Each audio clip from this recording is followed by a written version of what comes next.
हे gas, मेरे में अभी नॉब देखे नवीन टेक्निकल जोन। तो गैस आज हम बात करेंगे Redmi Note 10 Pro के बारे में।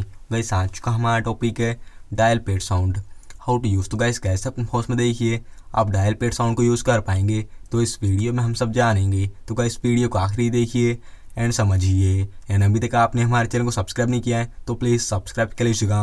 तो गैस बिना डिमस कर यह वीडियो स्टार्ट करते, तो आप अपने फोन में देखिए सिंपली करेगा डिफ़ॉल्ट सेटिंग्स ओपन कर लीजिएगा। एंड यहाँ पे आपको सेटिंग्स में देखिए कुछ इस प्रकार का इंटरफेस शो आता है। तो यहाँ पे आप आएगा देखिए sound and vibration settings option पे।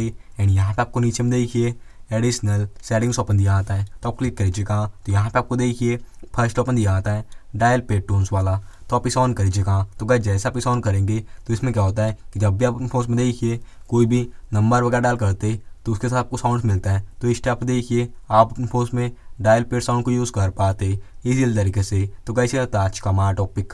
उम्मीद है कैसे आपको वीडियो पसंद होगी। आज के लिए बस इतना ही। Thank you.